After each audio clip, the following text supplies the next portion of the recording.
This is Take Flight with Mark Whittle. Welcome to Take Flight. I'm Mark Whittle, former city worker turned performance coach, and this is your place for inspiration and education on ways to optimize your performance and find your purpose. I don't know if I've told this story before. My dad, he looked at me in a way that was like a disappointed face. He's never said anything to this day, but I fucking knew. Fucking hell.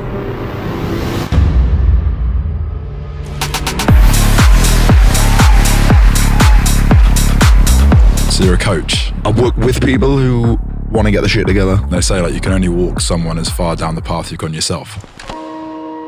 August 2014, I stood on the edge of that cliff.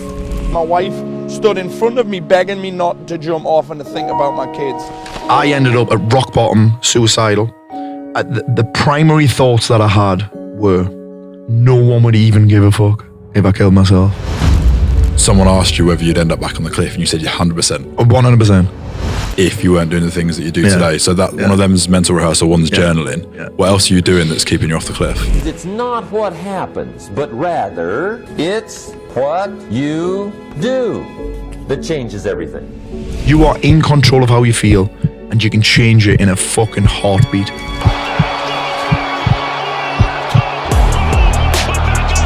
It's a fucking decision, that's the thing. Yeah. We're just not told how to do it. So how do we do it?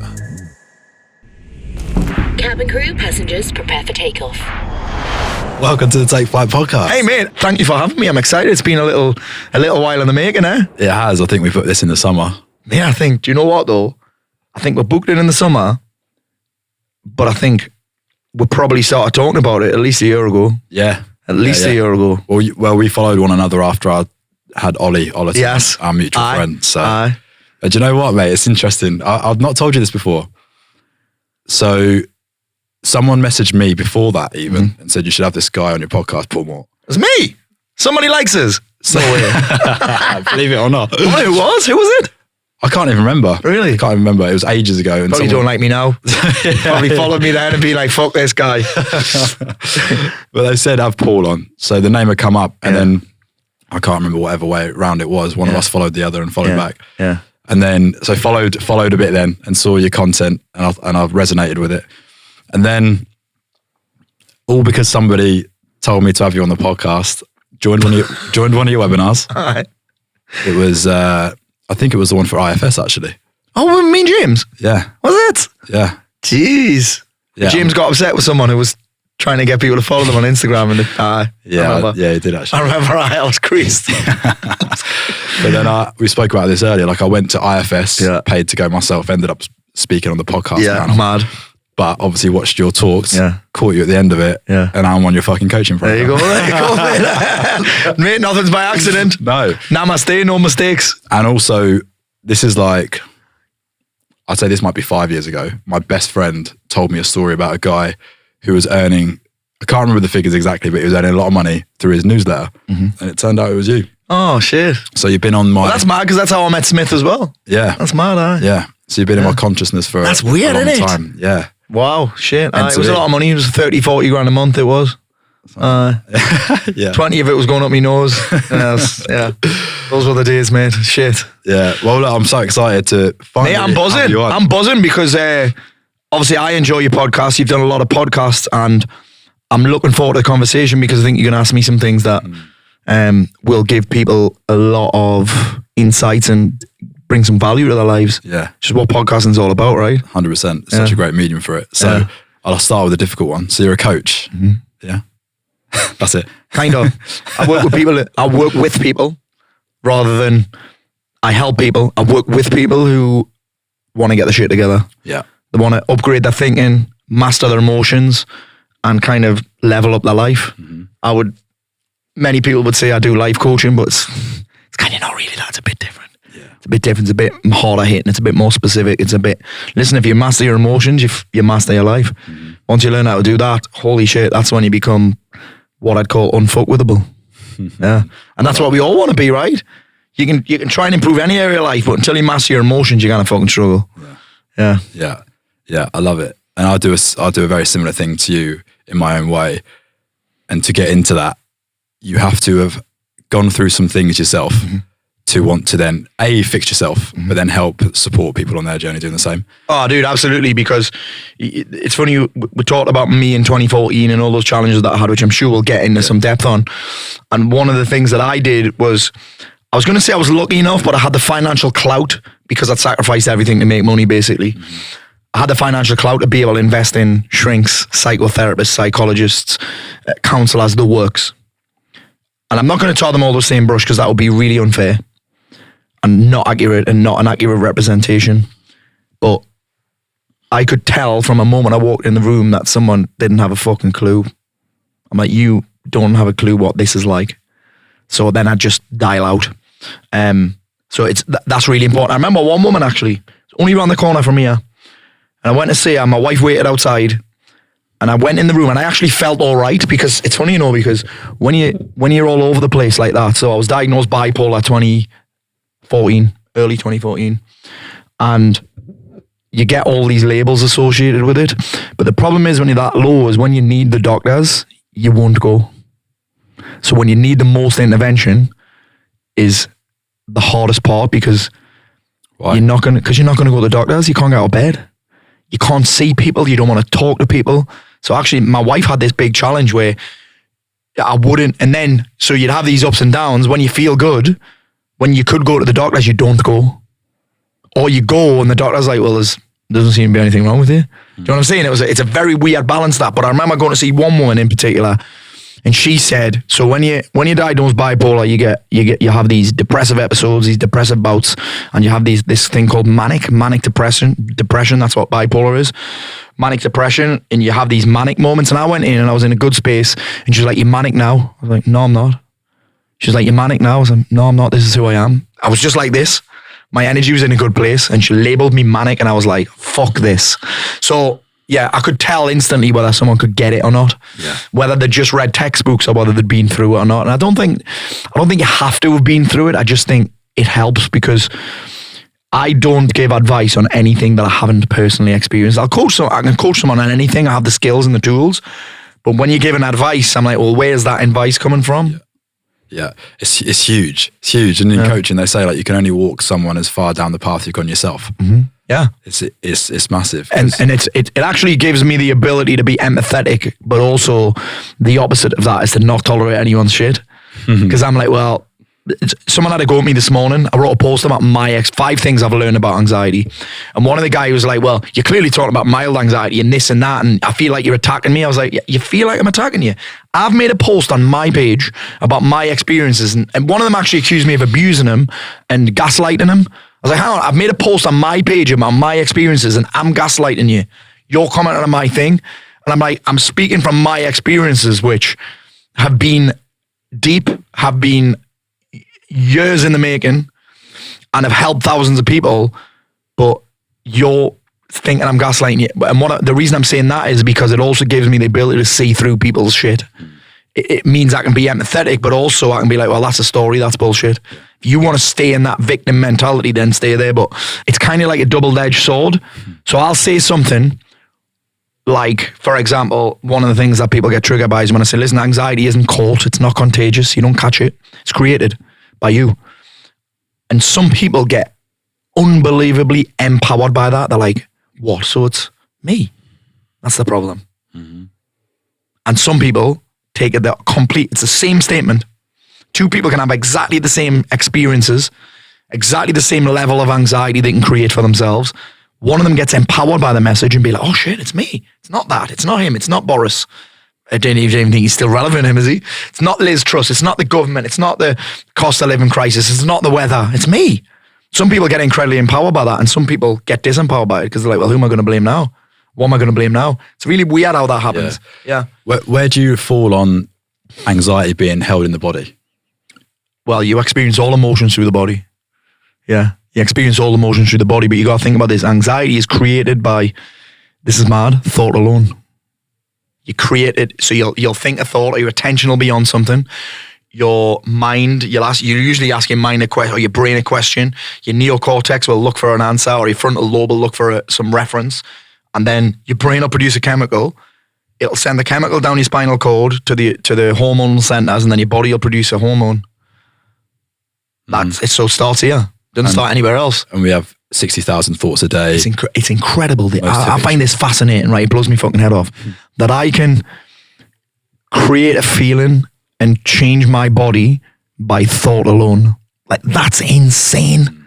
And I prove this all the time. I'm like, if you think, you guys listening or watching in, right? Think about someone that really pisses you off.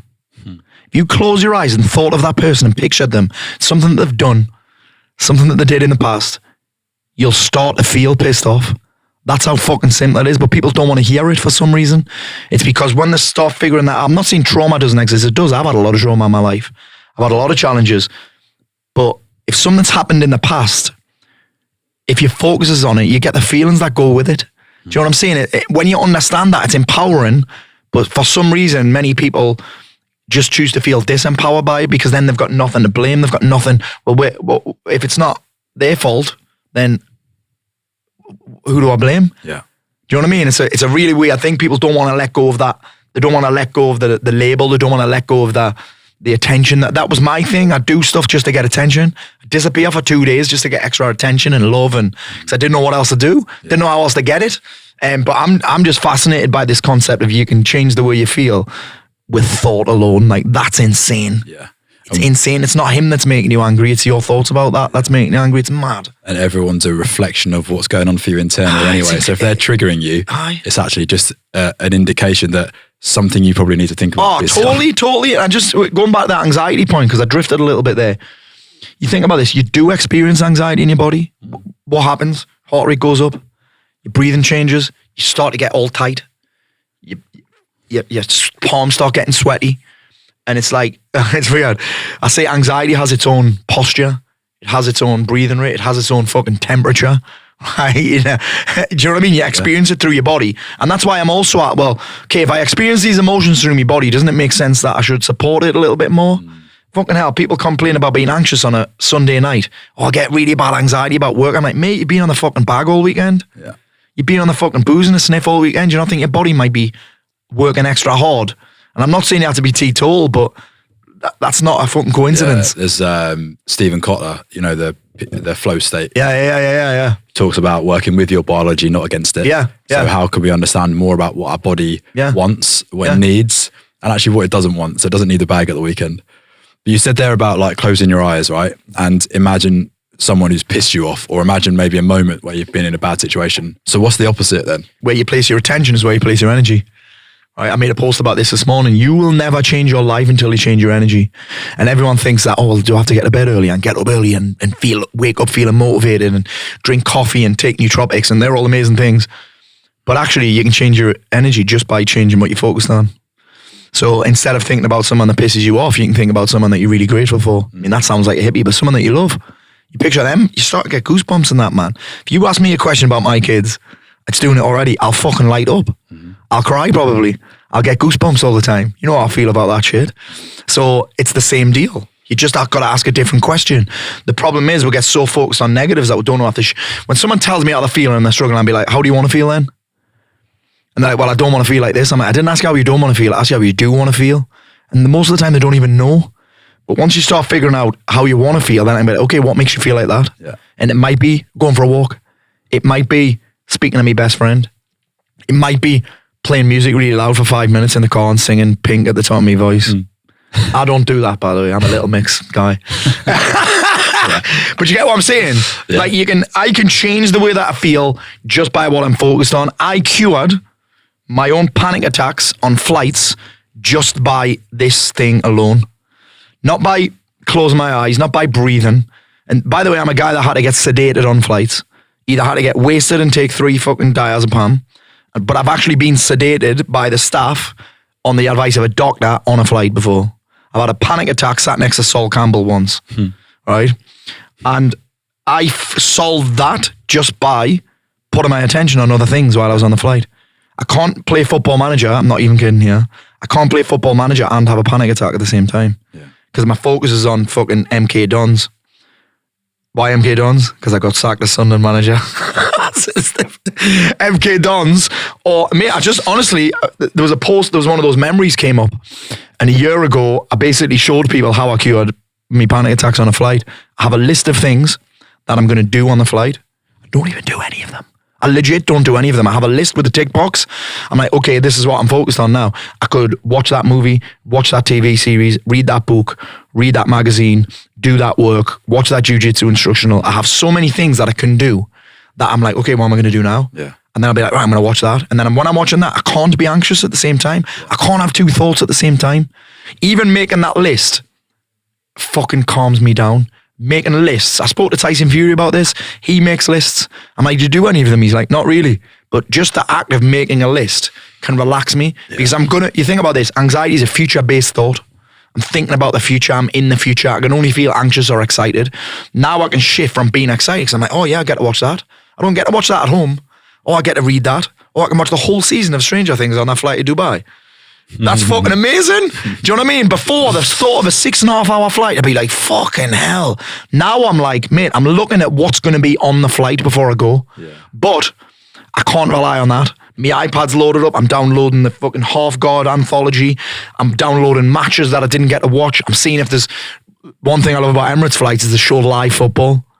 One flight, I'd watch 2 matches back to back and I was in Dubai. How cool is that? Do you know what I mean? Whereas before, I'd be fucking dreading it for weeks. I'd be trying to get diazepam. The doctor would be like, no, we're not giving you any. Have you tried CBT? And I'm like, fuck. Yeah. And then I figured this out and just making the list calms me down. And then I'm actually now, I look forward to getting on a flight because I get to do things, watch things, learn things that I wouldn't get to do. Mate, on that, we were talking about this before.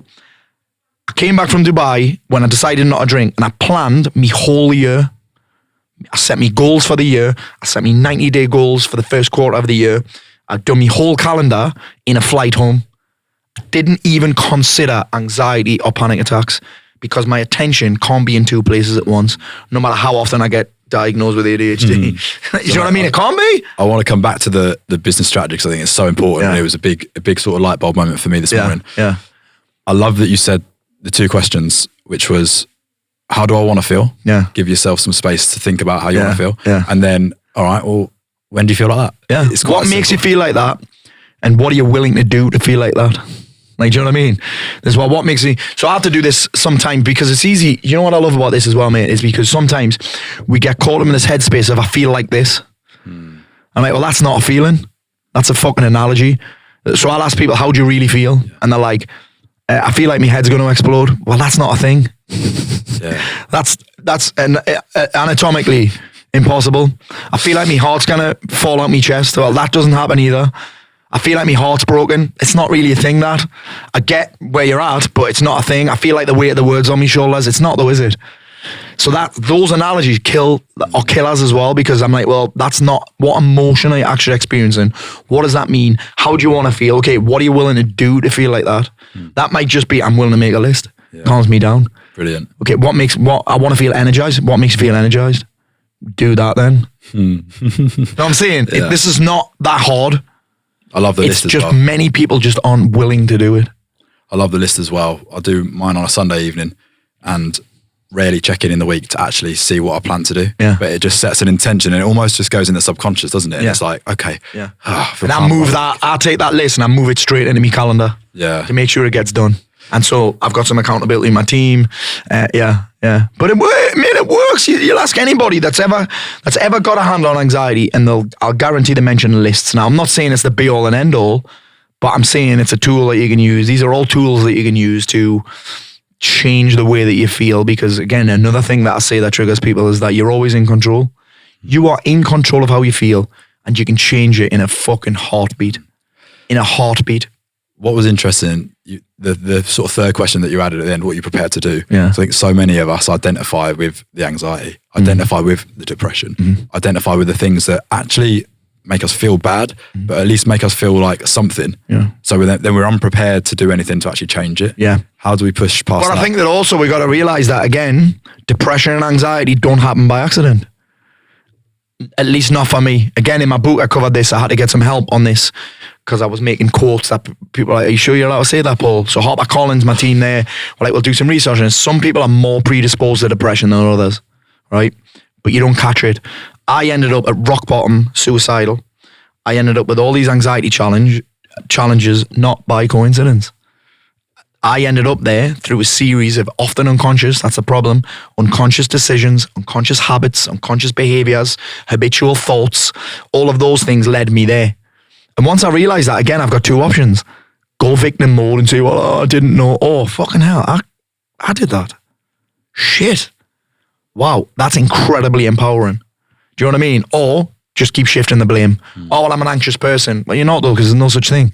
You just create more anxiety than a lot of people. You experience the emotion of anxiety more often than other people. You get a little bit worked up. You get a little bit overexcited. We do, right? So, again, it does depend on a willingness. I think everybody has the ability to transform, but there's a level of willingness. Some people are unwilling to let go of their identity that they get from that. And that was certainly me. Can you tell us a little bit more about that moment where you said that you hit rock bottom? Yeah. So, I've talked about this numerous times, but I'm going to try and make it not short, but as empowering for people as I can. So 2014, I describe it as I had everything that when I started off as a self-employed businessman at 21, young, not even a man, set up my business in my mum's bedroom. So not my mum's bedroom, my mum's house. Little box bedroom. I mean, we weren't poor, but when I set these goals, aided by a Tony Robbins DVD box set, Get the Edge, it was called. It's amazing. I bought it off QVC. No shit. 3 easy payments of £33. It was amazing. And I had all these ambitions and I got into the motivational stuff. But when I got there at the age of 34, I was like, this is not like I thought it would be. It's not like I thought it would be. It was like I sacrificed everything to get here. And then no one in my family had experienced financial success before. I mean, like I say, we weren't poor. I mean, my dad worked in the same factory, good job for about 35 years. My mum worked in Asda. None of my family are self-employed. None of them ever really had any money. And here I am making 30 grand a month, like you said. What the fuck do you do with this? I started then getting a lot of criticism from people. This guy's this guy's that. I'd never experienced that either. How the fuck do you deal with this? Well, I'll tell you how I'll deal with it. I'll fucking go back at them. I spend most of my days arguing with people on the internet about who's right and who's wrong. Then on a weekend to get rid of that, I'd had loads of money, cash. A lot of it was cash. Fucking put it up my nose, drinking. I didn't know how to deal with it. And suddenly you're the king of the shitheads, you're most successful in your family, the most successful out of all your friends, you're fucking untouchable. That was me. So then we're living in Marbella, 4-bedroom villa with a private pool. Didn't even know anyone. I moved there. I didn't even know anyone. But I had it in this mindset that everyone in my town was negative. No one in my town was ambitious. Everyone's toxic. Everyone's negative. Everyone's energy vampires.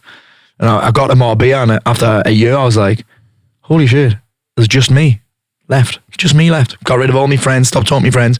Didn't speak to me man for 6 months because she bought some fucking Juice Plus or something. That's how angry I was with the world. I hated everyone. So you know those people, you'll have met these people, oh, I hate people. I'm not going there. I'm not social, me. I hate people. But those people hate themselves. The biggest problem is them. That was me. I was the common denominator in amongst all these negative Nancys, and I was the common denominator in amongst all these toxic people. It was me. So I moved. Well, I didn't move back home for that, but I moved back home because I was diagnosed bipolar when I was there. In Spain, they didn't know how to treat it. The doctor that saw, he'd actually diagnosed me with ADD as well. I tend not to talk about that because I can deal with it. I can handle it. ADHD allows me to do what I do. I wouldn't be able to do what I do without this ADHD shit. But bipolar, they didn't treat it. So I'm in Marbella with a diagnosis of bipolar. A doctor that didn't know what he was doing, didn't know how to treat it. I've got a 2-year-old and a newborn. Me, my wife, and 2 kids that age. I'm all over the place. I'm disappearing for days at a time in Marbella. My wife's fucking worried sick. I'm all over the place. And basically, it's a 2 years lads holiday, this. My wife doesn't even know who I'm with. She's like, where the fuck are you and who are you with? You don't know anyone here. I just go on benders with random people. And we moved home, and you'd think that would be better, but it was worse. Now I had all my old mates that love drinking. I had access to more dealers, so I didn't even know anyone in Marbella, so it's quite hard to get fucking coke. So in England, it was easy to get it because I knew people. So then I was like drinking on a Monday, and then I'd be doing lines of coke off my desk. And it just got to a point in December, shit weather, cold, dark, had a weekend on the sesh, and it just got this point where I was like, I fucking had enough of this. I can't do this anymore. I don't know what I'm doing. I don't know where I'm going. I'm fucking lost. I'm making all this money and I'm still not happy. Still not fucking happy. Not really any real friends because I cut them all out because they're all negative and unsupportive, and not a great relationship with my parents at this point. And I was just like, fuck this. I'm done. And everyone always asks me, like, why was your wife with you? Because I've done a video that's had 13 million views about this. And everyone's, well, why the fuck was your wife with you? Did you tell her you were going to do it? I was like, no. My wife would follow me almost every time I left the house because she didn't know if I was going to come back. I was so volatile, mate. So volatile, so angry. What, had you like told her that you were suicidal or? I hadn't, no. She'd guessed I was in. I told her before because she was the one that when I'd have struggles, she was the one ringing the doctors, not me. I'm not ringing the doctors when I'm rock bottom. I'm a fucking bloke. Yeah. What am I going to tell them? Who's going to tell me anything? You know what I mean? I've got all this money. I'm making all this money. I've fucking built this life. Who's going to tell me what to do? She's the one that's ringing the crisis team. She's the one that's trying to get me appointments. She's the one that's dragging me around the fucking country to see shrinks and that. I don't even want to handle it. I'm like, well, there's fucking nothing wrong with me. And then this day, I think it was December the 17th, I was ready to fuck it off. I'd been driving, no shit, for about 4 hours up and down the coast road. And must have been a heavy sesh that weekend. And I ended up on this cliff that ironically I now live directly opposite. I can see it every day. When I wake up, it was the first thing I see. And the primary thoughts that I had were, no one would even give a fuck if I killed myself. Because I wasn't communicating with people. The only people I was communicating with were the people that I was having arguments with on the internet. Do you know what I mean? The people that I was calling energy vampires and shit. And that was the only way that I could feel significant. This is why I never get really that upset when people give me shit or people set up forums about me and that, because that's their way of feeling significant. It was my only way of feeling significant and feeling like someone gave a shit, was arguing with random people that I'd never met or falling out with people that I had met and being like, you fucking whatever. And my overriding thought was that no one would care. And this day, my wife had followed me and she came running up this thing. My daughter's in the car, man. 6 months old. Leslie's had to leave Nina in the car and come up and be, what you doing? I'm like, I'm going to kill myself. I'm ready. No one would even care. And then she said them words, think of the kids. And I'm like, well, I am. They'd be better off with me not here. I'm horrible to fucking be around. I'm horrible to them. I can't even talk to them. I hate spending time with them. Not even kidding. I hated spending time with them because I was fucking all over the place. They just remind me of how shit I was. You know what I mean? They remind me of how shit I was. And then she said to me, well, think about them then as growing up as those kids whose dad killed himself. And that was when I was like, no, I'm not willing to do that. And Leslie will tell you, it's a really interesting thing. And I didn't know this until I did a podcast with her. Someone did a podcast. She was almost going to let me kill myself because she hated seeing me in so much pain and in such a hole. She actually thought about letting me do it, which is a mad thing for her to admit. But that's how much pain I was in. She hated seeing me that low, hated myself that much, hated my life that much. She was like, I might just let you go, because she tried so hard. But that was something that turned it around. Then I remember another lady, Donna, I'm trying to get her on my podcast. She keeps turning me down. And Donna is, she works for the crisis team, so Suicide Watch, right? And Donna's with me on Christmas Day that year. Me, Donna, and another bloke, who I see all the time out running, but he doesn't acknowledge me at all. It's really weird. Maybe I've lost so much weight he doesn't recognise me. But I see him out running all the time. And these guys had to sit with me on Christmas Day because I was there again. My kids and my Leslie weren't at home on Christmas Day. They had to go to my mother-in-law's because I was that all over the place. Just fucking leave me alone. And Donna, I remember looking at me. This is how mental it was, mate. The night before, I don't know if I've told this story before. The night before, one of my friends was home from America or something. And we went out on the booze on Christmas Eve. I came home quite early, like 7 or 8 o'clock. The kids had gone to bed. And you only have to build stuff for kids when you're a dad. I was so pissed and so wired that I couldn't build a train set. So I had to get my dad around. And my dad, he looked at me in a way that was like a disappointed face. He's never said anything to this day, but I fucking knew. Fucking hell. But I knew that he looked like he was ashamed of me a little bit. Never said anything. Never said a word. Never said a word to this day, but it was like, ooh, this is weird.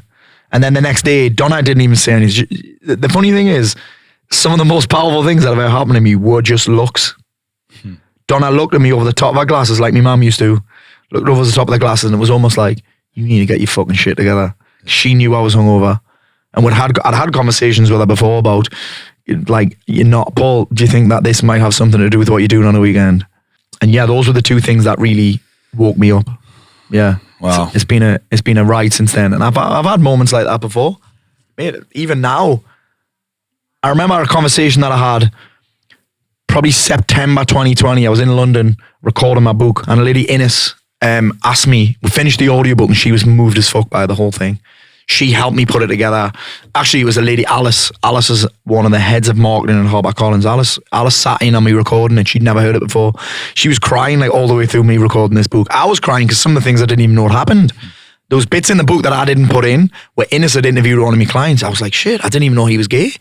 No, I coached this guy for 2 years and I didn't know he was gay. And one of his biggest things was him coming out and admitting who he was and telling his parents. I was like, fucking hell, I didn't even know he'd done that. So I'm crying, she's crying, she sent me, Paul, think you'd ever end up back on the cliff? I said, fucking 1,000,000%. I would 100 million %, it's not even a thing, end up back on the cliff if I stop doing what I do now and I start doing what I did before, because it didn't happen by accident. For some people it might, but for me, and I think the majority of people, it's a result of our habits. And again, that's the thing, many of them unconscious, but don't even know we're doing it. So I created that life, I created that situation, I didn't even know I'd done it. Thanks for sharing, mate. So then I was like, imagine what I would, imagine if I was conscious, imagine what I could create now I'm aware of that. Fucking game changer for me. Game changer for me. Yeah. I feel the shift in energy already, mate. Yeah, fucking hell. Thanks. Yeah, mate, I've never told that story about my dad before, I don't think. Thanks for sharing, mate. Powerful. I felt that a lot. You know what I really relate to is this the part in the story where you said you worked for years, you sacrificed everything, you made all this money, you built this amazing business, you know, perception. Mate, it took like 8 hours a week to run as well. Really? Amazing. 8 hours a week. But the perception externally is like, you're killing it, you're smashing it, everything thinks it's great. Yeah, Everyone wanted to come to Marbella and see me. Yeah, you're getting some hate comments here and there, but whatever, like you've built the business, you've done the thing you wanted to do, but it didn't feel how you expected it to I made my first million that year in 2014. Yeah. Yeah. So That's how James Smith ended up coming to my program, because he saw my post about making me first million. Yeah. So then what was it about your expectation, or what did you expect it to feel like? And was that the root cause? I expected to feel proud. I expected to feel satisfied. Although I've changed my mind on the satisfactory, it means satisfactory, that, fuck that. I expected to feel complete. I expected to feel accomplished. I expected to feel grateful. I didn't know how to create those emotions though. I was just expecting them. Yeah. Do you know what I mean? Do you know what I'm saying? I can create gratitude about shit that hasn't happened yet. I'm very good at that right now. Imagine that. I can create gratitude through practice this about bad shit that hasn't happened yet. I can be like, oh, well, that might go wrong. Cool. If it goes wrong, I'll be grateful for that as well. Imagine being grateful in advance for adversity. You know what I mean? But I didn't know how to do it then. I thought it just happened. Do you know what I'm saying? And I didn't feel any of those. The overriding thing, one of the things that I really figured out then was the same point that many of the people that I've interviewed on my podcast, and you might have heard this from people as well, ex-athletes, Tyson Fury told me this, Ant Middleton told me this, Haskell told me this, is that when you reach the pinnacle, what now? What do you do now? You got to think about this as well. This was tough for me to admit, but once I admitted it, I felt a sense of relief. None of the things that we achieve ever feel as good as we thought they would. They're always a bit of a disappointment. They're always a bit of a let. Oh, I thought it would feel better than this. Yeah. Do you know what I mean? I mean, one of the greatest moments of my life was last year when I did 1,000 people in my fucking home city of Newcastle. My kids on the stage with me. Unbelievable. This fucking confetti. All my fucking hell, I'm getting emotional. All my friends and family in the crowd. Massive moment for my career, that. And even that, I went to the after party and I left after 20 minutes because it didn't feel as good as I thought it would. There was a fleeting rush. And I'm like, oh, then I'm like, well, what's next? And I used to think that was bad. Now I'm like, no, this is just more fuel. Well, it's an illusion. Yeah. We create an illusion of what we believe it's going to be like. Yeah, it's never anything like it. It's never, but now I figured out that I can actually create that before it's happened. I've been doing, many people call it visualization. And Joe Dispenza calls it mental rehearsal. I can now give my body a taste of what it feels like to win the British Open. Now, I'm under no illusions I'm not going to win the British Open. Even me mate from my gym, he's better than me and he's in my division. Tom Hardy's in my division. But I have pictured Talking me... about Brazilian Jiu-Jitsu. Brazilian Jiu-Jitsu, I've had the picture of me in my head on the podium. I could probably get on the podium, we'll see. We'll see. I even know what rash guard I've got on when I do it. Last night I looked for the rash guard and I couldn't find it, so I had to buy it again. Isn't that mad? I was like, Leslie, I have to buy this rash guard because I've seen it. But what I'm saying there is I've given my body a taste of what that feels like already. So now when it comes around, I'm like, well, actually I've already felt a little bit what that feels like, and it feels fucking good. Do you know what I mean? I still have to go to work, obviously. I still have to train really hard and fucking diet. But you know what I mean? But it's a very interesting thing. But yeah, the other thing, that whole what next thing, is that I'd lost my sense of purpose. You got to think about that. Me building that was hard, but I had energy around it. Do you know what I mean? I had energy because I had a vision of my future. My energy was on, what can I build? What can I do? Where can I go? And then I got there. I was like, oh, this isn't anything like what I thought. But then I was like, well, where do you go now? Once you've done that, where do you go? Yeah. Particularly when I had no peer group. There was no peer group, nothing. And then I lost my sense of purpose. I was just looking forward to Friday, or the next time I could get a bag. Yeah. Or the next time someone was going to come over so I could party with them. Do you get what I'm saying? Yeah. Well, it sounds like you've gone from hanging your hopes on an external outcome, which is going to make you feel a certain way, versus what it sounds like now is this inside game. Both. I still love nice things. So getting the balance. Do you know what I mean? I still love nice things. I've got that Porsche Taycan coming in March. I still love nice things. Do you know what I mean? That's my way of saying, yeah, fucking fair play. Yeah. You're busting your ass. You're helping loads of people. I'm helping fucking thousands of people. That's a great feeling. Yeah. That's an internal feeling. But I get well rewarded for that as well. What's the tangible? And I'm worth every fucking penny. What's the tangible of the mental rehearsal? Is that sitting down, eyes closed? Yeah, the tangible is that's a posh word for the style I'm meditating now. Yeah. So I'm sitting down, I'm doing 27 minutes, precisely 27 minutes. Yeah. Joe Dispenza guides me through it. You spend the first 10 minutes getting present, focusing on nothing. That's what he says, focus on nothing, or in space. Noise cancelling headphones, sitting up so you don't fall asleep. Eye mask on so you can't see anything, so you're basically getting out of your environment. You're in your environment, your environment reminds you of stuff, right? Your environment always reminds you of things. So I want to get out of that so I'm not reminded of things. So I'm going into a completely new, he calls it the quantum realm, right? Which I love. Like fucking Stephen Strange's brother, Paul Strange Paul, right? So I'm in this, and then he's getting present, focusing on nothing. Then he's like, and this is what he does. We're gonna tune into a vision of your future now. But we actually start with, what are some things that you don't want to think today? What are some things that don't belong in you? What are some behaviors that don't belong in your future? Oh, that's interesting. Because after that, he's like, okay, well, when you notice those things popping up, those unconscious thoughts, those unconscious behaviors, just stop yourself. Just say stop. You catch yourself, and then it's okay. Well, based on this vision of future, picture yourself there. What actions are you going to take today? What do you want to feel today? What do you need? What thoughts do you want to have today? So the two things that I'm working on right now, I sometimes get a bit of, we were talking about this before, about feeling drained before you've done something, because you're like, oh fuck, I've got to do that, I'm tired. But then when you do it, it creates energy, right? So one of the things that I've been trying to do is, fucking hell, I'm busy, but I'm actually busy doing shit that I love. I always feel like when I tell people I'm busy that I'm complaining, but I'm not, because I'm busy as fuck and I don't do anything that I hate, apart from diet and cardio, right? But I don't really do anything that I hate, right? I built my life like that, and I might make less money doing that, but I'm happy. Like, not all the time, obviously, but I'm happier making a little bit less money in exchange for only doing shit that I love. It's a lovely trade-off, that. Yeah. It's a lovely trade-off. Yeah. I'm swapping two feelings out. Sometimes I look at my day and I'm like, oh, fucking hell, that's a long day today. Fucking 4 podcasts, you know what I mean? All those Zoom calls, oh, fucking hell, I hope I haven't got... And I get a little bit resentful about having to do things sometimes, especially first thing in the morning. So then I just swap. I'm like, okay, I don't want to feel resentful today about what I've created. Sometimes we do. I don't want to feel tired. And then I'll just start training. I'll be like, okay, how do I want to feel? I want to feel grateful. I've got the opportunity to coach all these people. Yes, it's hard work sometimes. Yes, you have to shift people. Yes, you have to get in people's faces sometimes. But I want to feel grateful. And guess what? You can feel grateful on demand. I can feel grateful just by thinking grateful thoughts. It's mad, that, isn't it? I can feel happy. Happiness is a result of thinking happy thoughts. People just don't want to hear that. People just don't give themselves permission to think happy thoughts until their life looks a certain way. That's the truth right there. So that's my mental rehearsal. And by the end of it, I feel much better.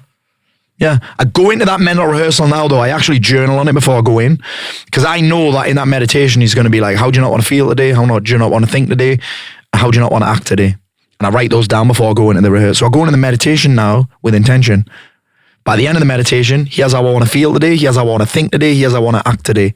In line with the number one overriding now is I want to do well in this British Open. You said earlier that someone asked you whether you'd end up back on the cliff, and you said you're 100%. 100%. if you weren't doing the things that you do today. So that one of them's mental rehearsal, one's journaling. Yeah. What else are you doing that's keeping you off the cliff? I'm defined by a vision of my future. I'm working towards something all of the time. Yeah.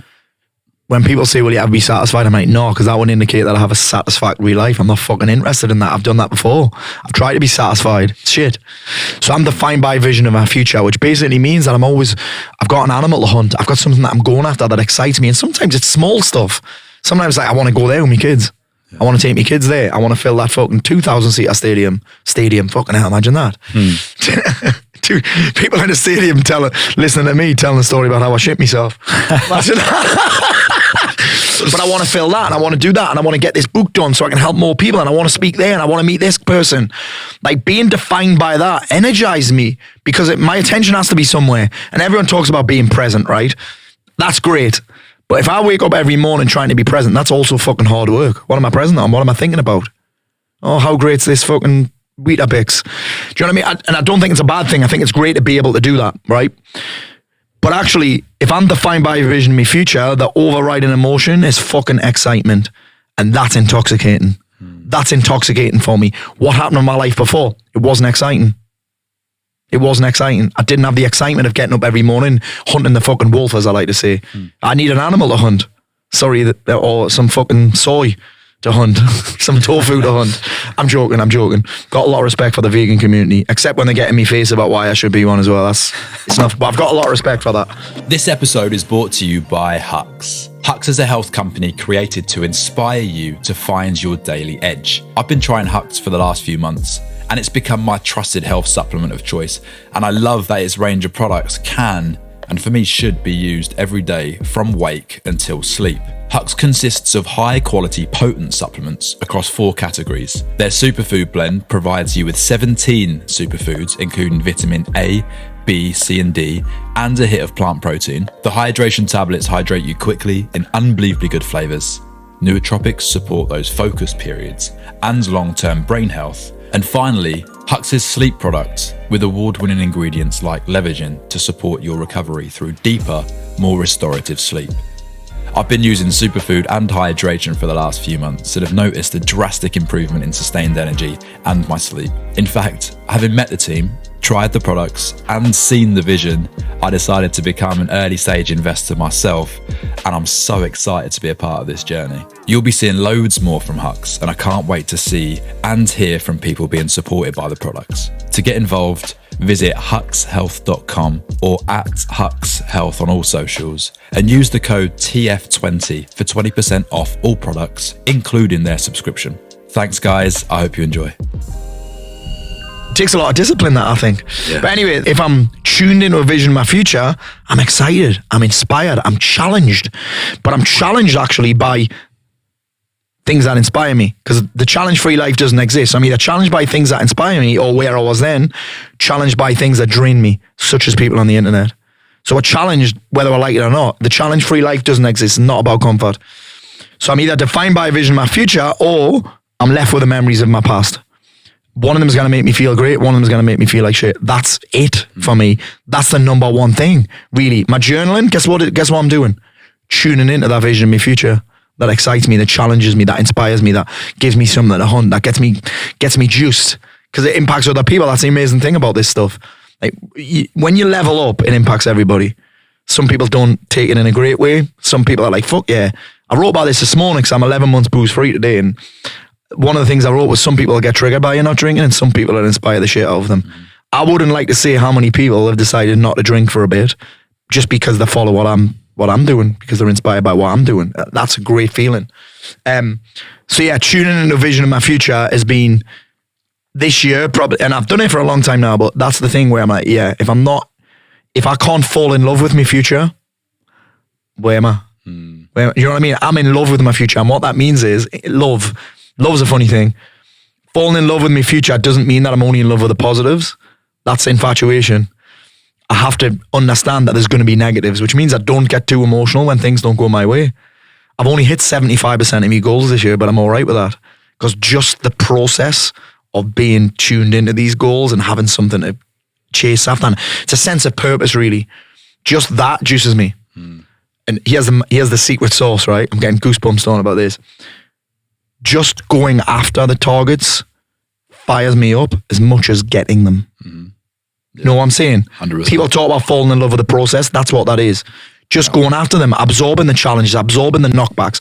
That excites me just as much as hitting the thing. Do you know what I mean? It's almost as fulfilling as getting the target. Oh, yeah. You know what I'm saying? Yeah. Yeah. And this is why when we were talking earlier, the new sort of heading of my next 2 years is to come up, because I spoke with Joe Foster, founder of Reebok this summer, Barry Hearn, founder of Matchroom. One's in his 70s, one's in his 80s. Both of them said the most exciting bit was the come up. It was great getting both of them are billionaires. Yeah. It was great getting that label, but actually the most exciting bit was the hustle, the come up, the work. And then you get to the point where you're like, well, what do I do now? Yeah. And a lot of the time, I think what I've done is I've got to a certain point and I've let go of the things that I love. Like I let go at some point. I thought I had a hustle, so I didn't go to football matches on a weekend.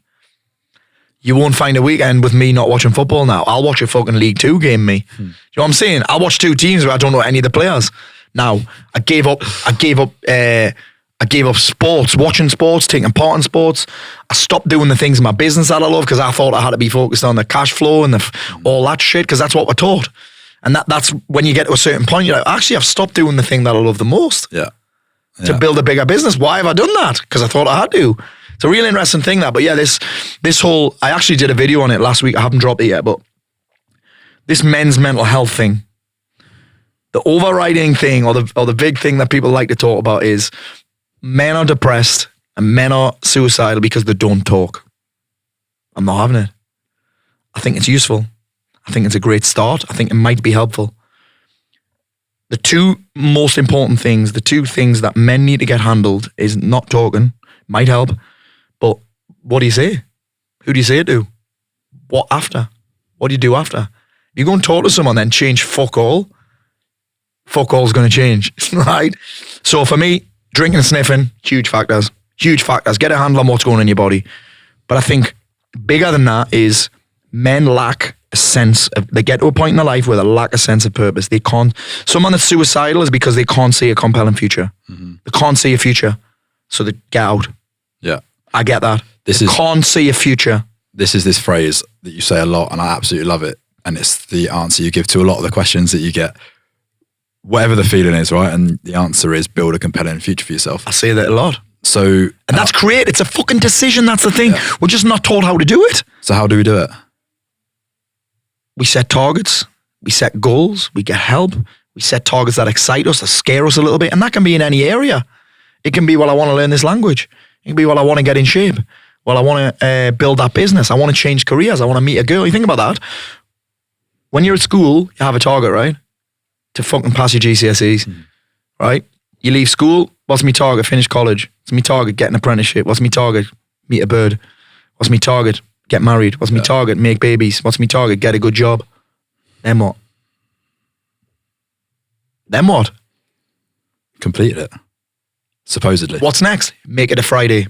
It just becomes about making it a Friday on me 2 weeks in Turkey. What am I doing on the Friday? What am I doing on the Friday? Drinking. What am I doing in me 2 weeks in Turkey? Drinking. It makes a lot of sense this right now, right? And I think this is a big, one of the, men get, and women as well get to a certain point. I've never been a woman, but I've coached hundreds, and I'm married to one. 2. No, I'm married to one.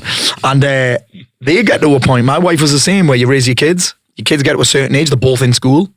What now? You've left your job, you probably gave up your career. My wife is a lawyer, she gave up her career. What now? Make it a Friday, 2 weeks in Turkey. Do you know what I'm saying? Yeah. So it's a big challenge, and I think we see normal now is wandering through life in a rudderless, aimless, purposeless days, hoping to make it a Friday, and it makes me sad. Yeah. There's a better way. So it's setting goals, setting targets for ourselves. Setting targets, setting goals, getting around people that are on the same mission as you. A coach. Yeah, getting around people, getting a coach. I mean, listen, all this information is available for free on the internet. Yeah. Clean Clean up your environment. Stop watching the fucking news. Yeah. Stop following fucking idiots on Facebook, and stop arguing with people on Facebook. And actually, this is a solution to a lot of anxiety challenges as well. As many people I talk to, someone will be triggered by this, I guarantee.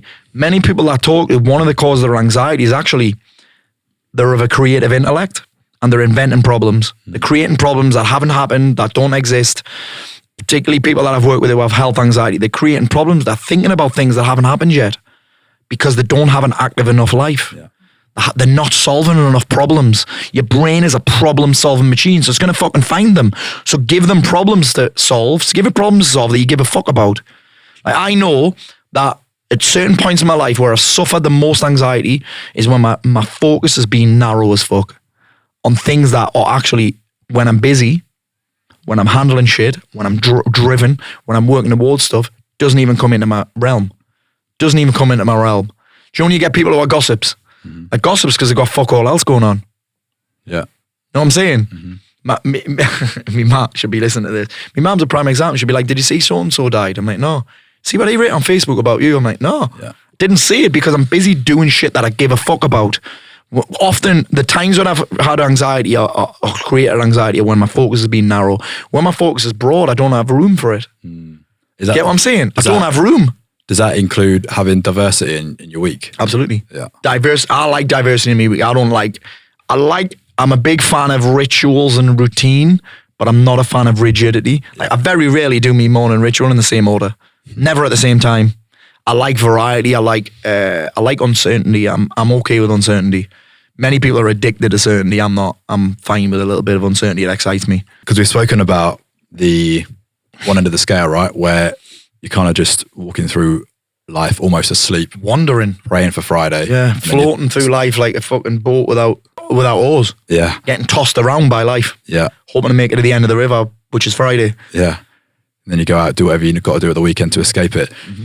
The other end of that scale is when you go too far. And I might have been, guilty of doing that in my life. So where's the balance? Because there's this amazing analogy that Jim Rohn uses. He says, you can be too aggressive, you can be too much, or you can be not aggressive enough. You can be too fast, or you can be too slow, or you can speak too much and overwhelm. Or I think you you've got to decide what too much is.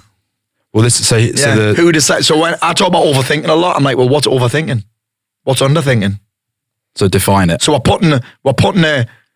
we're almost putting a measurement on something, but we don't know what the measurement is. So people talk, I want balance in my life. Well, what does that look like? How would you know you are balanced? Do you know what I mean? How would you know? If you don't set the rules up, you can't win the game. So we create the rules. That's how I know. I create the rules if I'm not looking forward to going to work. That happens for more than a couple of days. I'm like, something needs to change here. Yeah. You know what I mean? And If I'm not everyone's looking- rules are Yeah. different. Yeah. So I fill my day full of high value, which means I love them, high priority tasks. That's it. So I don't get burnt out. Very rarely. I'll get sick every now and again. It's changed since I stopped boozing. But it's very rarely a day where I feel like I'm overworking. Even my evenings are filled with high priority tasks. I don't like to take work home. I usually get the kids from school. I train jiu-jitsu 6 till 7:30, get home at 8, and then I'm with my family. Like, I look forward to that. Yeah. This has been one of the secrets to boozing, is that I've created an exciting life. And this is not about how much money you've got. It's free. A lot of the things that I look forward to are free. Pick my kids up from school free.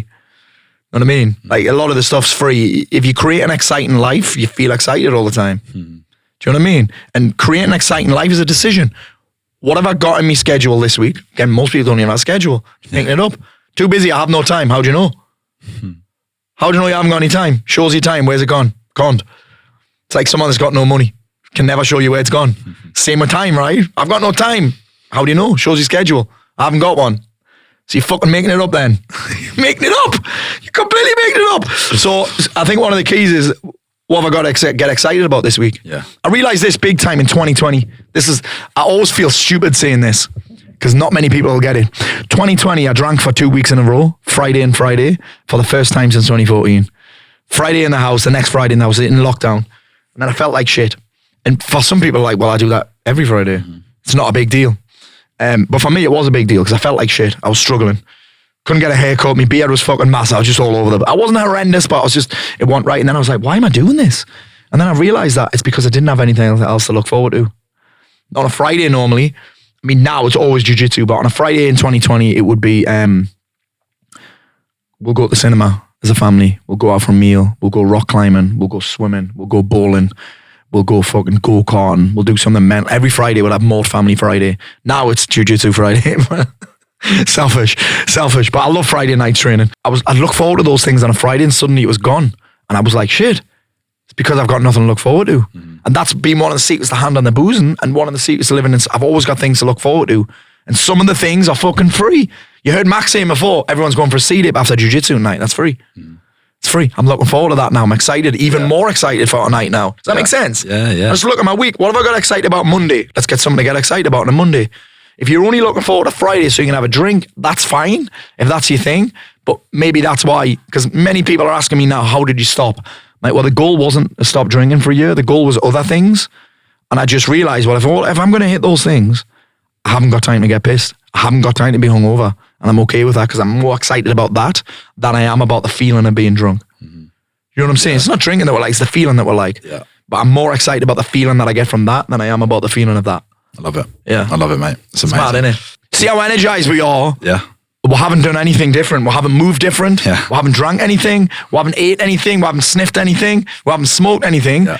We've just shifted our attention and our energy's gone with it. It's genuinely cool, that, innit? It's genuinely the reason I keep doing this. Yeah. Because of this moment, Yeah, the connection, one-to-one, Yeah. real conversation. Yeah. I love Yeah, it. it's mad. It's mad. The energy here is mad. You guys listening in might have got energized by what I just said. And all we've done is take our attention from past. We felt like talking about the past was awful. Even if I talk about things that were good from the past, you never get a sensation from it. But as soon as I started talking about the future, everything shifted. I started talking faster. I could see your posture changed. It's mad, isn't it, that? Yeah. Like you can, and it's just, that's thought alone. Yeah. It's mad. It's unreal. Yeah. So the Jim Rohn analogy is don't shoot a rabbit with a cannon. It's too much. But similarly, don't throw a rock at it. It's not enough, right? I was thinking about this morning, you know, for some reason, on the walk here. Yeah. This morning. I'm a big fan of going all in. Yeah. I'm a big fan of when people are like, how should I do the side hustle? I've never done a side hustle. I don't know. I'm not that guy. I'm burning the fucking boats, mate. But I'm also a big fan of walking before you can run. Oh, you know what I mean? Yeah. So yeah. there's going all in, but I'm going all, let's just go all in on the next step. So this is something I'd really love to talk more about, mate, because this is kind of the fundamental pillar of what Take Flight is all about. It's that leap of faith, right? And I can speak from experience, having had the podcast and Take Flight as a business, as a side hustle for 3 years, and then taking that leap. And when you do go all in, you learn so much more. Like You learn that it was never that big a deal. It was never that big a deal. And you change more in a few months than you would have done in Because you burn the boats. You Yeah. take the island. So how would you advise, and leaning on your story, I know it was a long time ago, but how would you advise someone who might be in that, you know, asleep conditioning stage of their life? So my advice is poor advice. My advice is always going to be, you have to go balls deep. But that's not great advice for everybody because some people are not that way inclined. Some people value certainty higher than I do. Me and my wife have a great mix because you've seen it today, we have a great mix. She's more risk averse than me. I'm very not risk averse, which means that I sometimes do stupid shit. I've done stupid shit. She holds me back a little bit. But then in her business, she's risk averse. I'll pull her up a little bit. I mean, no, fucking just do it. But that little balance is really cool. It's great with money as well, that little balance. I used to think many people would have said, oh, she's really negative, her. I'm like, no, she's not negative. She keeps me in check. She keeps me feet on the ground. Yeah. She keeps me humble. She stops me from making mad decisions. She thinks about things that I wouldn't have thought about. So many men will be like, my wife's being really negative. I'm like, is she? Or is she just showing you what could go wrong? Because you haven't thought about that, have you? Do you know what I mean? Like, mate, I would consider myself to be a fucking world-class speaker, right? Part of that reason is because she forces me to rehearse. I would just blag it. I'd go up and I'd be confident as fuck, right? I'd be like, fuck it, I'll just blag it. I can talk, I can bring energy. But the reason my delivery's on point, the reason I keep getting invited back to speak at places, the reason we're able to fill theatres and that, is because Leslie forces me to practice because she likes control. That's her way of feeling in control. I wouldn't do it unless it was for her. I used to think, fucking hell, you're just criticising me here. Because that's the job, right? Her and me producer, I'll deliver it and they'll just criticise me. And I'll be like, well, actually, this is what makes me good. You know what I mean? Yeah. If I just did it and I was just like, if I only got positive feedback, I'd be shit. Because I'd be overconfident and I'd be underprepared. Now I'm prepared. I'm the right amount of confidence because I know it's good. They're happy with it, which means I know it's even fucking better. So getting that balance right of positive and negative and pessimist and optimist is powerful. You know what I'm saying? That certainty and uncertainty is a great match. So when we're talking about it in the context of the leap of faith, Yes. are you saying it's You need to know having both sides of the coin. You need to have people around you who can balance. If you can't take the leap of faith, it's because you're too focused on the negatives and you're not aware enough of the positives. Yeah. You're too focused on the drawbacks and not the benefits. Whereas people that do it, so you need to know both sides. What are the benefits and the drawbacks? They're all perceptions anyway. You don't actually know until you do it. I'm like, well, Paul, what's going to be the right decision? I'm like, well, how will you know? Yeah. Well, this is the criteria. I'm like, well, when will you know that? Most of the time, you find out after you've done it. Yeah, it's a bit of faith as well. Yeah. And the reality is, mate, most of these decisions aren't that life-changing. Because guess what you can do? You leave the corporate world and you think it doesn't work. Guess what you can do? Go back. People just don't want to admit that. You can do it. I would have no problem starting something and stopping anymore. Me ego, people think I've got a big ego, and I kind of have, but I'm also willing to be wrong. So my ego's not that big. I'm actually just fucking very confident, right? But I can take criticism and I can take something not working. I'm okay with something not working. I can handle that level of uncertainty that comes with it. And that's just through practice, really. Yeah. Like, that's why I'm able to, I would have no problem shutting my business down tomorrow because I know that I can do it again. And I've got no problem taking these big risks because I think if you want to be a successful entrepreneur, any entrepreneur you interview will tell you this, there's a big correlation to how much uncertainty you can comfortably handle. Robin says that, I think Robin's got a quote like, your success in life is directly proportionate to the amount of uncertainty you can comfortably handle. Because there's no certainty there's not even any uncertainty in life, really. Sorry, certainty in life, but there's definitely not any certainty in business. You've seen businesses, fucking hell, Blockbusters were very certain that they're the biggest brand in the world. Gone. Woolworths, biggest brand in the world, gone. WH Smith, biggest book company, biggest bookshop, gone. Not gone, but pretty much just in airports now. Yeah, and they'll be seeing Paul Malt's new book in there next year. But you get what I'm saying? They had a lot of certainty. Ask anybody that was in a job. There's many people who stayed in a job who had this dream and they didn't do it because they had the certainty or the, what do they call it? Security of a job. And then they didn't, which is sad. They didn't. The job was taken away from them like that. You're in a job, right, and you think it's secure. It's actually relying on somebody else being good at theirs. Yeah. If you make widgets, your job is actually reliant on the sales team doing a fucking great job. Yeah. If they suddenly are shit, your security's gone. So for me, I actually think there's more security and more safety knowing that it's you that's in charge of your income, not somebody else. People don't want to hear that. But you are, as a self-employed business person, no one's in charge of your income but you. And that's directly correlated to how good you are communicating the value of what you do. Brilliant, mate. You know what I'm saying? Oh, yeah. I don't think I've answered the question. You have. Yeah. It was about the leap of faith. Yeah, the leap of faith. So the leap of faith is the decision's not that big a deal. You can go back. I remember working with one guy who was a fireman. I worked with him for like 2 years and he used to infuriate the shit out of me. I wasn't a good coach then. I was more of a mentor, and he'd be like, Paul, I need to be making this much per month before I can leave the fire brigade. Like, mate, you can't make that much per month while you're still working full time. It's impossible, that. It turned out that he could have left the fire brigade for a year and then went back. When I found that, I was like, I'm not coaching anymore.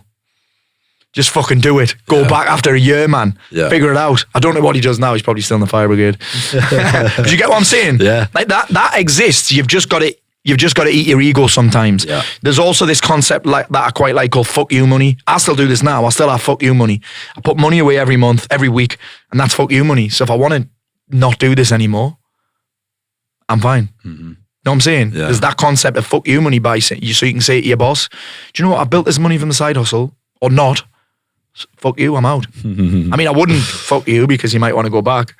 But I quite like that concept as well. But I think, yeah, the leap of faith is there's only one way to find out whether it's going to work, and that's after. I love it. But being aware of the positives and the negatives are how you're going to get in that. You've got to be neutral about it so you can make more logical decisions rather than emotional. Yeah. And that's knowing both sides. That's love. It's loving what is. Mm-hmm. Loving what is as well. That could happen, but so could that. Yeah. And that's great to know. And but often we get so obsessed, well, there shouldn't be any downsides. Well, there is.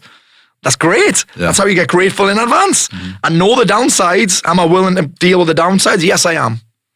Then you're fine. Mm. Yeah. I said this the other day on my Instagram and my Facebook by saying that one of the things that we got to understand about being successful at anything is that one of the downsides one of the drawbacks, one of the negatives, and actually the cost of admission to being successful at anything is you're going to get criticized. Yeah. Many people, that's the only price they're not willing to pay. That's the main thing that people are scared of, is looking stupid. Because the criticism confirms some self-doubt in their mind about themselves. They're scared of looking stupid. I'm like, you're not actually scared of failing. You're scared of looking like a failure. Yeah. What many people do not give as much of a fuck as you think they do. I think the whole concept of it not being as difficult as you think it is. Right? Like this, I realized probably like a year in, and with the amount of conversations that I had, that this leap of faith actually oftentimes just feels like a step. Yeah. You've done a lot of the hard work already. Just be a little bit more courageous. Oh, if I had more self-belief, I'm like, you have to do it without self-belief. Yeah. How are you going to get the self-belief unless you do it? You can't really believe you can do it until you've done it. Emma Raducanu is my favorite example ever. So she was the only ever qualifier to win the American Open. And she booked a flight home for the day after her first qualifying match. That's how much she didn't believe in herself. She thought she was going home after the first qualifying match. She was happy to be there. She won it. She just kept showing up without self-belief. She just kept hitting balls. You know what I'm saying? Yeah. Like that, for me, that's an incredible example. She didn't book a flight home for the day after the fucking final because she didn't believe she could win. But she did, because she showed up without self-belief. She just showed up anyway. You know what I'm saying? We're looking for feelings. We're asking the right question at the wrong time. Can I do this? Well, yeah. No, I can't. Well, no, you can't do it. You've got no evidence that you can do it. Fucking try it. Do you know what I'm saying? Yeah. Like you're trying to get self-belief, and we'll blame self-belief, and we'll blame this new fucking thing, imposter syndrome now, blaming that now. We're just leaning on these, oh, if I had more confidence, I'd do it. Well, how the fuck do you expect to get confident until you've done it? Yeah. You can't. You collect it. It's not given to you. You don't have it. You collect it. You create it. So it's like, it's a funny thing that you don't need more self-belief. You just need a bit more courage. You need to be a bit more comfortable with uncertainty. Talking about risk. Last question before we do the quick fire 3 at the end. Oh, shit. Talking about risk, right? And share as much information as you want, but I know you've gone from, you said around 300K a year in the business to like way more, right? So a little bit of context for the story would be great, but what are the things that you did? What did you change in the business to go from 300 to... So I went from 80 to 300 to a million. 80 to 300 80 to 300 to a million. And in how long? 3 years. So you went 80 grand a year? 80, 2018. 2019 I did 300. 2020 I did a million. Right. Yeah. Yeah. Shifts that I made. How did it feel when you hit that million? Nah. For me, it's more about, it was nice, and it's nice to talk about it. But I've got to consider the best thing about that was to make that much money, you got to be changing a lot of lives. Yeah. That's what I love about what I do. Yeah. People who criticize me, I'm like, well, I'm getting paid that much because I've helped fucking thousands of people. And guess what? I've helped tens of thousands of people for free as well. So you want to criticize me, come at me. Yeah. But if you were getting £1 million for saving people's lives, don't tell me you wouldn't fucking take it, mate. Shut the fuck up. So the changes that I made were from 80 to 300. I doubled down. I had the courage to spend money on paid ads. I dropped the video. I had the courage to drop the video. Which is the suicide video. Yeah. I had the courage to drop the video. Which, so what does that mean? That means the courage to show yourself. Share your story. Courage to share the whole thing. Yeah. The whole fucking shebang. Okay. The courage to get criticized. The courage to have people tell me I should have jumped. That was the big leap. That was my first step in becoming unfuckwittable. I've dropped that. Now, what are you going to say about me that I haven't already said? Yeah. Huh. You can't dislike me more than I've disliked myself. You know what I mean? What are you going to say? What are you going to say? Oh, Paul, you're really annoying. Thanks, I try hard. Do you know what I mean? Paul, you're way too confident. Mate, I'm so glad you've noticed because I work really hard. Do you get what I'm saying? Yeah. So I'm like, hey, Paul, you're a prick. I know. I know, mate. My wife tells me every day. What are you going to say? So that was a big step for me, that. The second part of that was actually going all in on, I'd done paid ads before for the marketing company, but I never really ran paid ads doing the coaching thing. And I had to do that, and that opened me up for more criticism. The next move that I made was I started thinking beyond to-do lists. I started thinking beyond, what am I doing today to make money? And is this the 300 to a million? Yeah. Okay. I started thinking beyond a weekly plan. And then I just started thinking bigger term. That was getting my wife on board, who's way more risk averse than me, way more way more of a pessimist than me. He has the truth. The shift from 80 to 300 came when my wife came in, and I hired Mac. Mac came in as just an admin assistant, but it was me. It's weird this. I'd had maybe 30 people working for me in the past, all subcontractors, VAs, copywriters, Facebook ads agencies, all these freelance personal trainers, freelance this, freelance that, low risk. Get rid of them. You don't pay them if you don't need them, right? Matt was my first full-time employee. Suddenly I'm like, fuck, I've got to find 40 hours of work for this guy. And that's when I started to realize, actually, I don't need to do any of that shit that I hate.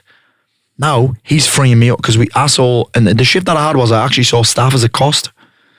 Because I have to pay him a month, that could be in my pocket. I have to pay him that much, but that could be in my pocket. But then I'm actually, he's freeing me up to do less of what I hate and more of what I love. But he's actually freeing me up to do more. He's either going to do more profit producing activities or I am.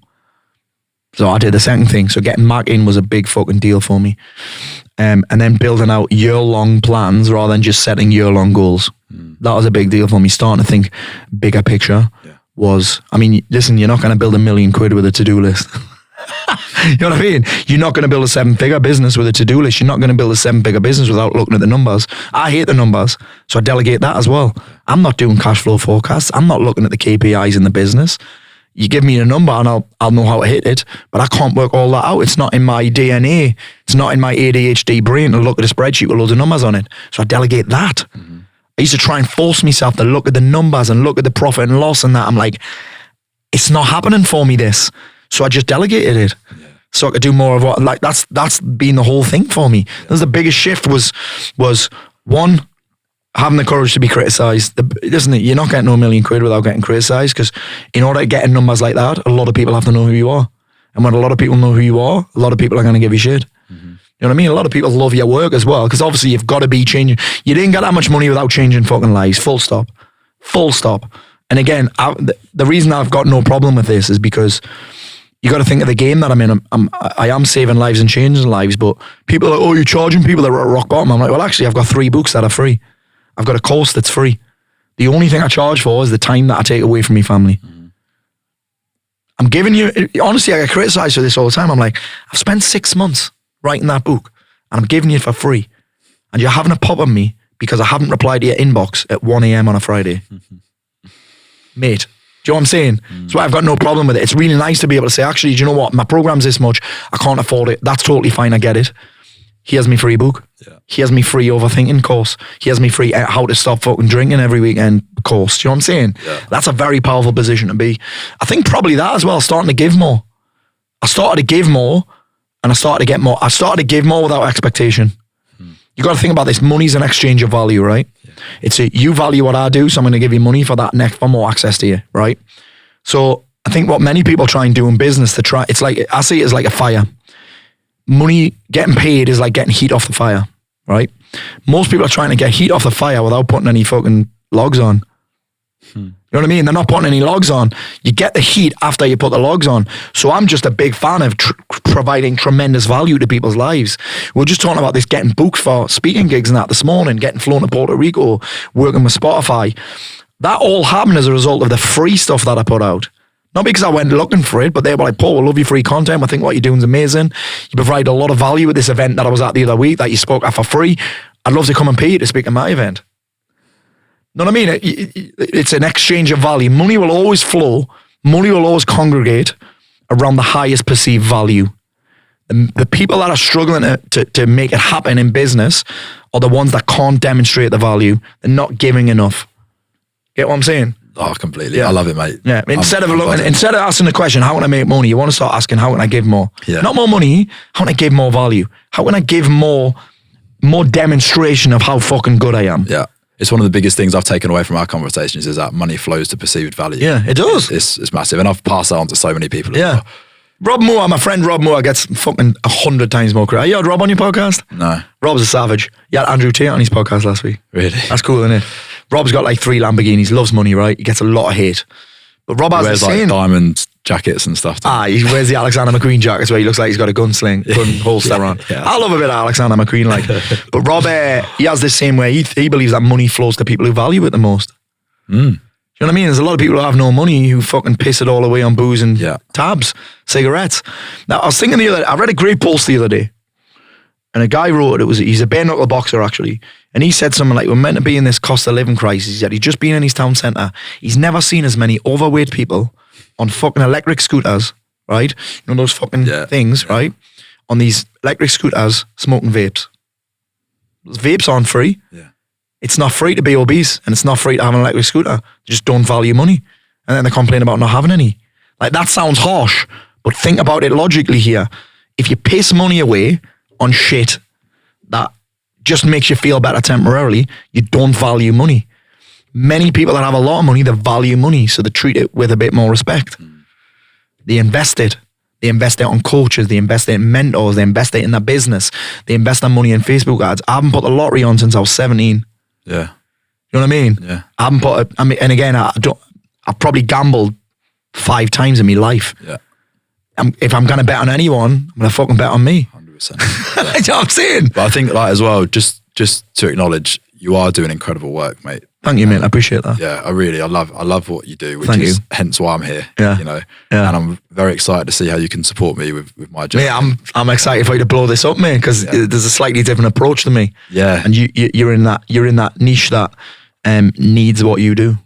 Yeah. Thanks, mate. No, it's gonna Brace be yourself. Brace yourself for the hate, mate. That's all I can say. Yeah. That's when you know you're doing it right.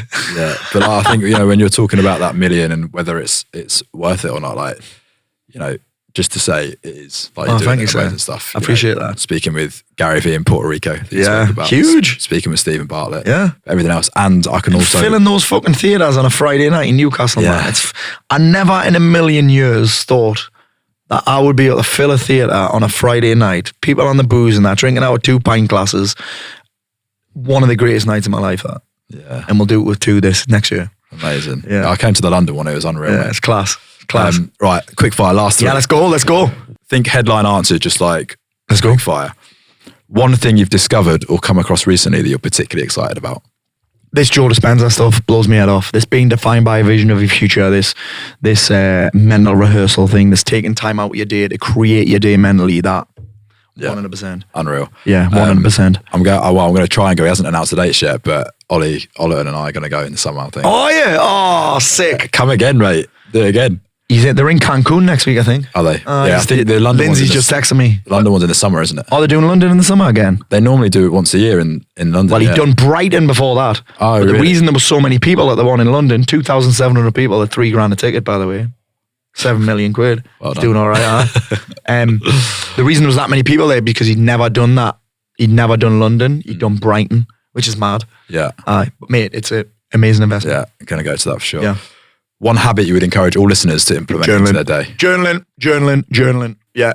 Prompted journaling. If we talk about where our attention goes, our energy flows and results show, or where we place our attention is where we place our energy. Attention is controlled by questions. Focus is controlled by questions. So if you start journaling in a prompted way, the questions are like the steering wheel of the mind, right? Questions are the steering wheel of the mind. So if you ask yourself questions, I said you one before, how do you want to feel? It's the first question I ask myself every day. How do I want to feel today? Why? There's me leverage. Why do I want to feel like that? I've got a big day. I've got this to do. I've got training later. I've got more coming in. What are you willing to do to feel like that? Okay, I'll go and hit meditation. I'll get that cold shower. I'll walk to the office, or I'll get some music on. Or like that kind of prompted journaling interrupts our natural pattern. Is our first thought is negative. Always negative. Looking for a problem. So that journaling will interrupt my thought pattern in the morning. Yeah. Class. Journal in the evening, just write down 3 wins that you have every day.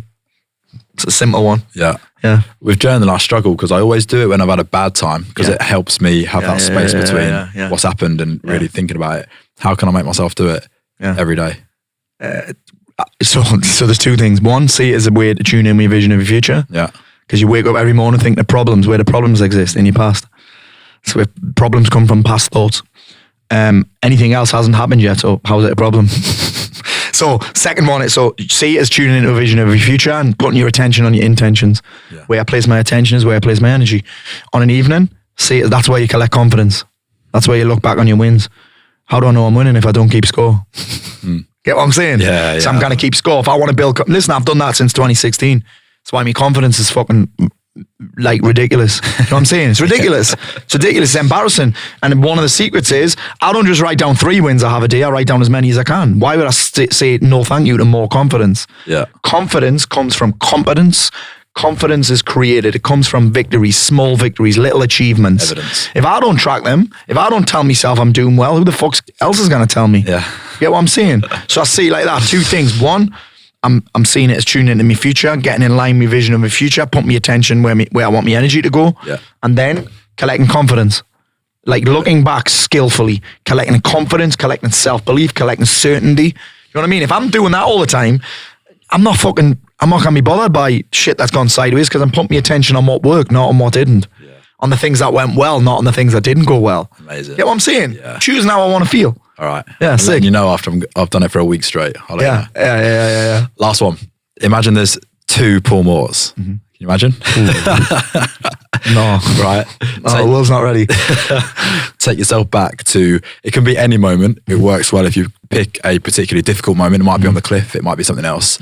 What's the difference between the Paul who's gone on to achieve all the things you've done and is sat opposite me today and the Paul who wouldn't have bothered doing those things? One trait. What's the key difference between the 2?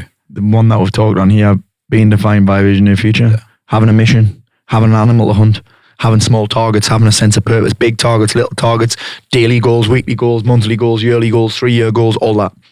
All of that. That's it. That's the big, I could talk about cocaine, I could talk about booze, I could talk about peer groups, I could talk about environment, I could talk about friendships, I could talk about all of that. But the reality is, if you're not defined by your vision of your future, you're defined by the memories of your past and you become predictable. That's it. Mate, it's been emotional. Hey, it's it has been emotional, mate. I've had a blast. Great questions. Yeah, thank you, mate. Thank you, Absolute man. legend. Thank you. All right, man. You have reached your destination. Hey, it's Mark Whittle. Thanks so much for watching or listening. It's so great to have you a part of the Take Flight movement. Subscribe to the podcast on all platforms, video and audio, to be the first to see new episodes and new conversations with the greatest minds in the world. Follow me at markwhittle_TF on all social platforms. And visit takeflightworld.com to join our growing community of hustlers, performers, and go-getters. I can't wait to see you next time. Until then, stay positive, stay motivated, and of course, take flight.